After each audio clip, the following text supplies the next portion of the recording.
तो ये इस ड्रामे की उर्दू हिंदी एक्सप्लेनेशन का पार्ट 25 है। ज़ीफेंग और आनो अंकल डू के दिए गए कफ लिंक को लेकर अंकल नान और शिंगयान को भी दिखाने लाते हैं, क्योंकि शिंगयान के डैड सबसे ज्यादा महंगे ब्रांड्स के कफ लिंक को यूज करते थे। पर दोनों बारी बारी देखने के बाद इनकार कर देते हैं कि उन्होंने ये वाले कफ लिंक कभी नहीं देखे हैं। शिंगयान इस मामले को हैंडल करने के लिए ज़ीफेंग को इससे अथॉरिटी देने को बोलता है कि इसे पता है ये किसी बहुत ही महंगे ब्रांड का लिमिटेड एडिशन था, जो कि शिंगयान के डैड लेना चाहते थे, पर फिर वो डिसअपीयर हो गए। ज़ीफेंग क्योंकि अपने डैड के गायब हो जाने के बाद से 3 बड़ी फैमिलीज का बॉस था अब, तो वो मान जाता है कि ठीक है, इस मिस्ट्री को तुम ही हल करो। इससे शिंगयान के पेरेंट्स के गायब होने की स्टोरी भी तो जुड़ी होती है। ज़ीफेंग के अंकल नान से अंकल वान के ताइवान वापस लौटने का पूछने पर, इनको इसकी शैंग से लड़ाई का पता चलने पर वो इसको गंदे वाली जमाकर बेइज्जती करते हैं कि तुम्हें 3 बड़ी फैमिलीज का बॉस अपनों से ही मार कुटाइयाँ करने के लिए नहीं बनाया है। अंदर का मामला कितना भी आगे क्यों ना निकल जाए, पर ज़ीफेंग को हमेशा बाहर के लोगों को पता चले बिना इस सारे मामले को बातचीत से ही सॉल्व करना चाहिए। ज़ीफेंग अंकल नान से अपनी इस गलती के लिए सॉरी कहता है कि ठीक है, आइंदा कभी भी वो अंदर के लोगों पर जब तक कि कुछ बहुत बड़ा न हो जाए कभी भी वो किसी पर हाथ नहीं उठाएगा। अंकल नान के पास से उठकर आनो को वापस ड्रॉप करने के लिए जाते हुए आनो को पता लगता है कि ज़ीफेंग ने आनो के लिए शैंग की हल्की सी धुलाई की है और अब तक इनके साथ बुरी होने वाली सभी चीजों में शैंग का ही हाथ था। आनो इसको बोलती है कि इस बार इसकी ठुकाई करते हुए अंकल वान याद नहीं आए, तो बोलता है कि हर बार इसकी बॉक्सिंग रिंग में जाकर गिडर धमकियां लगाकर आ जाता था, पर उसने तो मेरी बात को थोड़ी सी भी इज्जत नहीं दी और तुम पर दोबारा अटैक किया, जो कि मुझसे बर्दाश्त नहीं हुआ। जाकर 3-4 ठोक आया साले के कान के नीचे। और अंकल वान को मनाना तो मेरे बाएं हाथ का खेल है। नाना की सर्जरी होने वाली थी, पर शिंगयान के इसके रूम में आने पर इसको झूठ बोलती है कि कुछ दिनों के लिए अपनी फ्रेंड के पास अब्रॉड छुट्टियां मनाने जाने वाली है। वो भी भोला बनते हुए बोलता है कि ठीक है, अच्छा है, मजे करो। इसको पूछकर तो प्रे करने के लिए अपने साथ टेंपल पर ले जाता है और प्रे करने के बाद इससे प्रॉमिस लेते हुए बोलता है कि इसे कभी भी इसकी जरूरत हुई तो कॉल करके इसको बोलेगी। वो जहाँ कहीं भी होगा फौरन इसकी आवाज पर इसके पास पहुँचेगा।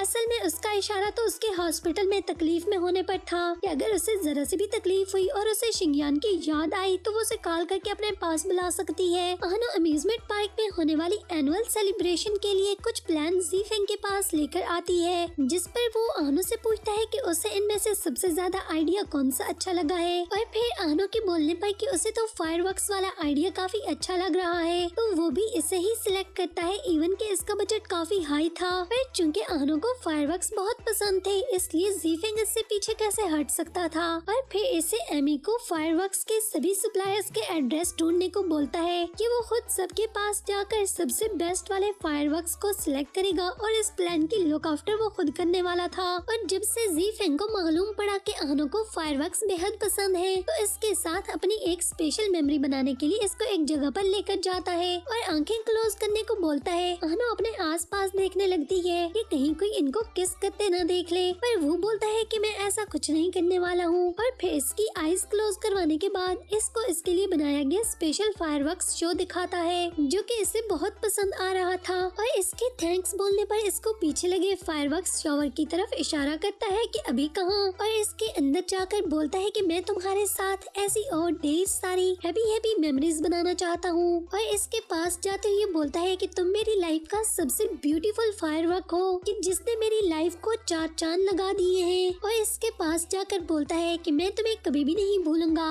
आई लव यू आनो। आनो मॉर्निंग में ज़ीफेंग के लिए खुद डेजर्ट बनाकर ले जाती है, जो कि इसे बहुत पसंद आती है। ज़ीफेंग अभी एंजॉय कर ही रहा होता है कि चूबी चब्बी को लेकर वहाँ पर कबाब में हड्डी बनने के लिए टपक पड़ता है। ज़ीफेंग को आनो की इसे अटेंशन देना बिल्कुल भी अच्छा नहीं लग रहा होता है। चू के पूछने पर कि तुम लोग ब्रेकफास्ट कर रहे हो, ज़ीफेंग इसको जलाने के लिए बोलता है कि वाह, आनो के हाथ में क्या जादू है, बहुत ज्यादा मजे की बनी है डिजर्ट। चूबी इसकी बात सुनकर मन में बोलता है कि कमीना मेरा दिल जला रहा है, देखो फिर मेरा भी कमाल। और फौरन से आनो को बोलता है कि तुम्हें पता है चूबी काफी बीमार है और सैड लग रहा है, पिछले कुछ दिनों से ना तो अच्छे से सो रहा है और न ही कुछ खा पी रहा है, मुझे लगता है कि तुम्हें बहुत ज्यादा मिस कर रहा था। और ज़ीफेंग इसकी ऊंची ऊंची बातें सुनकर अपने मन में जलते हुए इसकी बातें बर्दाश्त न करते हुए बोलता है कि साला हरामी ठरकी है, मुझसे भी 4 हाथ आगे, देखो कैसा पॉइंट मार रहा है, ये भी भला कोई लॉजिक हुई कि ये कुत्ता ना हो गया कुछ और ही हो गया। और आनो भी इसकी बातें सुनकर काफी इमोशनल फूल बन रही थी, तो ज़ीफेंग अपने मन में इसकी बात को दोहराते हुए उसकी नकल करते हुए बोलता है कि चुबी आनो को मिस कर रहा था और चू को आनो के पास से हटाने के लिए बोलता है कि अच्छा तो ये आनो को मिस कर रहा था तो चलो फिर आनो के हाथ की बनी डिजर्ट खिलाता हूँ। चू भी अपना प्लान चौपट होते देखकर एक्शन में आते हुए इसके हाथ को झटक कर बोलता है कि डॉग ह्यूमन फूड्स नहीं खाते हैं और अपने पास रखे स्नैक्स इसको खिलाने लगता है। और जीफेंग अपना फेस साफ करते हुए बोलता है कि एक नंबर का फट्टू है साला। चू जीफेंग को जलाने के लिए आनो के हाथ को बार बार टच किए जा रहा होता है। जीफेंग से ये बिल्कुल भी बर्दाश्त नहीं हो रहा होता है तो इसको धक्का मारकर इनसे चुब्बी को लेकर बिला वजह ही एक्टिंग करते हुए बोलता है, हाय चुब्बी, मेरे प्यारे चुब्बी, मैंने तुम्हें कितना मिस किया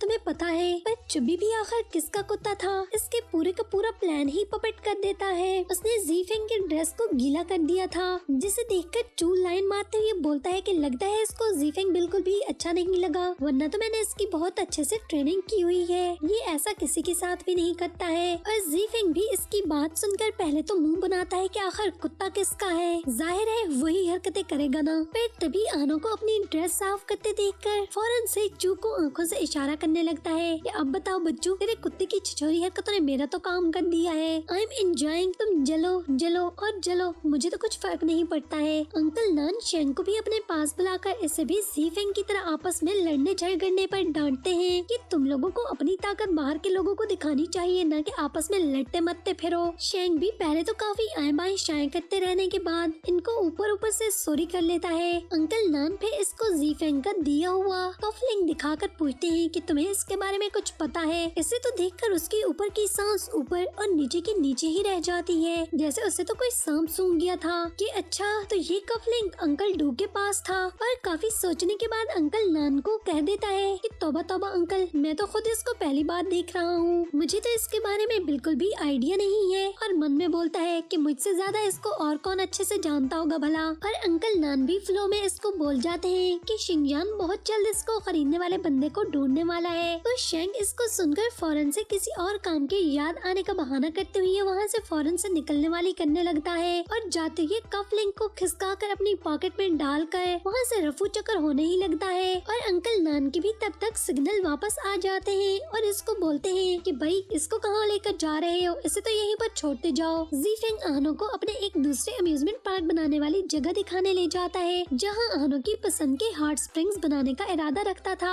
तभी इनके बातें करते करते वहाँ पर बारिश स्टार्ट हो जाती है और पास की किसी जगह पर वहाँ पर जाकर छुप जाते हैं। पर काफी देर तक वेट करने के बाद इनको लगता है कि बारिश तो कल ही जाकर खत्म होने वाली है, तो वो गीले होते हुए वापस गाड़ी की तरफ भागते हैं। और फिर जीफेंग इसको होटल के रूम में कुछ ड्रेसेस बाय करने के बाद फ्रेश होने के लिए ले जाता है, जहाँ आनो इसके फ्रेश होकर वापस आने पर इसके हेयर को ड्राई कर रही होती है। तो जीफेंग के जज्बात इसको अपने इतने क्लोज देखकर इधर उधर हो जाते हैं और दोनों एक दूसरे से इंटीमेट हो जाते हैं। फिर जीफेंग के हाथ से टी का कप गिरने पर जब आनो को रिग्रेट होता है तो जीफेंग इसको नीचे कालीन साफ करते हुए देखकर इसके हाथ से टॉवल ले लेता है और इसके साथ दोबारा से इंटीमेट हो जाता है और दोनों काफी देर तक एक दूसरे के साथ चिमटा चिमटी करते रहते हैं। और फिर मामला ज्यादा आगे जाते देखकर आनो इसको वहीं पर रोक देती है कि अभी मैं इस सब के लिए रेडी नहीं हूँ। तो जीफेंग भी इससे पीछे होते हुए बोलता है कि सॉरी, मैं तुम्हें देखकर खुद पर कंट्रोल नहीं कर पाया और इधर उधर निकल गया, पर तुम्हें जितना टाइम चाहिए मैं वेट करूंगा। और फिर इसको रिग्रेटेड होते देखकर इसके लिए खाना ऑर्डर करवाने के लिए बाहर चला जाता है ताकि दोनों फिर से नॉर्मल हो जाएं। जिस होटल के रूम में जीफेंग और आनो रुके हुए थे, हान शेंग भी एमी को वहीं पर लेकर पहुंच जाता है और दोनों एक दूसरे को देख नहीं पाते हैं। एमी हान शेंग की गर्लफ्रेंड थी, पर हान शेंग के ऐसे काफी अरसे तक इग्नोर करने पर वो इससे नाराज होती है कि तुम मुझे बिल्कुल ही भूल जाते हो। एमी को मनाते मनाते इसको पता चलता है कि जीफेंग खुद जाकर फायरवर्क्स सप्लायर्स से डील करने वाला है और इन सभी सप्लायर्स को सच करने का काम उसने एमी के खाते में डाल रखा है, जिसे एमी अपने लिए काफी बर्डन समझ रही थी। जिस पर शेंग इसको बोलता है कि चलो मैं तुम्हारी हेल्प कर देता हूँ, चलो मैं तुम्हारा आधा काम आसान करते हुए तुम्हें कुछ डीलर्स का एड्रेस दे देता हूँ। जिस पर वो हैप्पी हो जाती है कि इससे तो मेरा काम आसान हो जाएगा। तो शेंग बोलता है कि इसके बदले में तुम्हें मुझे ट्रीट करना होगा और फिर दोनों बाकी का टाइम बहुत अच्छे से स्पेंड करने लगते हैं। शिंगयान नाना को हॉस्पिटल सर्जरी भेजने से पहले इसके साथ मिलकर लेंटरिंग करने जाता है, जहाँ लेंटर पर अपनी विशेष लिखने के बाद नाना अपने मन में इसकी सर्जरी के सक्सेस होने की विश करती है और शिंगयान भी वहीं पर विश करता है कि वो अच्छे से हेल्दी होकर वापस लौटे। फिर मॉर्निंग में शिंगयान को गुड बाय बोलकर हॉस्पिटल के लिए निकल जाती है और इसको जाते जाते वो रिमाइंड करवाता है कि जरूरत पड़ी तो मुझे कॉल जरूर करना,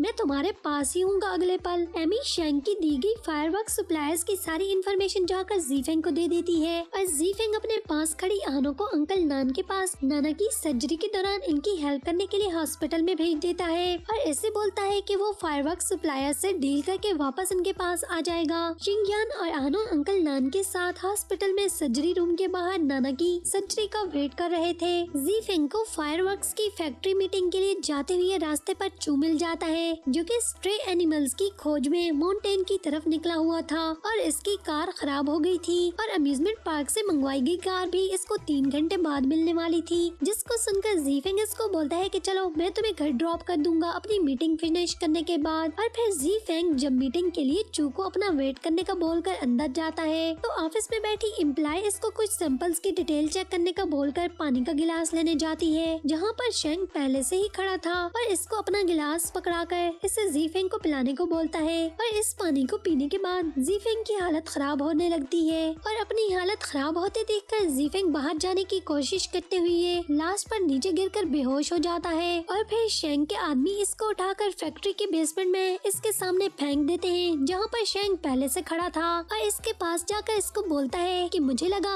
अंकल डू के साथ हर रात समुद्र में डूब गया, पर अपने लौटने के साथ वो दोबारा कफलिंग को भी खींच लाए और बोलता है कि इससे पहले सभी राज तुम्हें पता चले और तुम मुझे खत्म करो, क्यों ना पहल मैं कर दूं, मुझे तो वैसे भी जो कुछ चाहिए वो सब का सब तुम्हारे पास ही है, तो उस सब को दोबारा से पाने के लिए अब तुम्हें तो मुझे ऊपर भेजना ही होगा ना, आखिर एक बड़ी ही तो दूसरे बड़ी के काम आता है ना। और फिर अपने पीछे खड़े अपने चिली टमाटो को फैक्ट्री में आग लगाने का बोलकर बाहर निकल जाता है। चूचो के बाहर वेट करते करते काफी बोर हो रहा होता है, इतनी लंबी मीटिंग नहीं हो सकती है, ये क्या चक्कर है। तभी चू को फैक्ट्री के अंदर से पटाखों के फूटने की आवाज आती है, तो इसके फौरन से जीफेंग को कॉल लगाने पर वो पिक नहीं कर रहा होता है, तो चू भी फौरन से अंदर चला जाता है और फिर जीफेंग को बचाने की कोशिश करने लगता है, पर इससे बचाते बचाते इसका पाँव एक पैकेट पर फिसलने से दोनों कार्टन पर गिर जाते हैं, जिससे इकट्ठे ही बहुत ज्यादा पटाखे फूटने की वजह से इसकी आईज बहुत ज्यादा हर्ट हो जाती हैं और जीफेंग तो अभी भी बेहोश था। जो बेचारा अपनी आईज हर्ट होने के बावजूद भी फिर भी इसको खींच खांच कर बाहर निकाल कर ले ही जाता है और शेंग को भी वापस जाते हुए इसके चिल्ले चमाटे कॉल करके बता देते हैं कि जीफेंग तो फैक्ट्री से निकलकर भाग चुका है। और फिर इन दोनों को भी उसी हॉस्पिटल में लाया जाता है जहाँ पर नाना की सर्जरी हो रही थी और वो तीनों भी वहीं पर थे। आनो जो कि किसी काम से हॉस्पिटल से बाहर निकल रही होती है, वहाँ पर इन दोनों को लाते हुए देख लेती है। इस एक्सीडेंट में चू की आईज बहुत ज्यादा हर्ट हुई थी, आनो इसका अच्छे से ध्यान रख रही थी। फिर जीफेंग भी चू के पास आता है, जो कि अच्छा भला लग रहा था। चू बहाने से आनो को बाहर भेज देता है कि इसे भूख लगी है, वो उसके लिए कुछ खाना ले आए। जीफेंग जाकर चू से सॉरी करता है कि ये सब मेरी गलती की वजह से हुआ है, असल में तो सबसे पहले मुझे तुम्हें वहाँ पर लेकर ही नहीं जाना चाहिए था। और वो सचमुच में चू के लिए बहुत ज्यादा गिल्ट था, क्योंकि इसकी वजह से चू के आईज हमेशा के लिए चले जाने का खतरा था। पहले तो चू बोलता है कि कोई बात नहीं, ये मेरी किस्मत में लिखा था तुमसे मिलना और वहाँ पर जाना, मगर इसके बाद भी जीफेंग के इसको बार बार सॉरी करने और इसको रिपेयर करने वाली बात सुनकर बोलता है कि वैसे तो मुझे कुछ भी नहीं चाहिए था, और अगर सच में ही तुम इसके लिए बहुत ज्यादा शर्मिंदा हो और इसके लिए कुछ पे करना चाहते हो तो फिर एक काम करो। तो जीफेंग बोलता है कि हाँ बोलो, मुझे तुम्हारी हर शर्त मंजूर है, तुम्हें क्या चाहिए। तो चू से बोलता है कि फिर आनो का पीछा छोड़ दो, और फिर यहीं पर इस एपिसोड का एंड हो जाता है। तो बस थोड़ी सी देरी के बाद फिर मिलेंगे एक और नई वीडियो के साथ।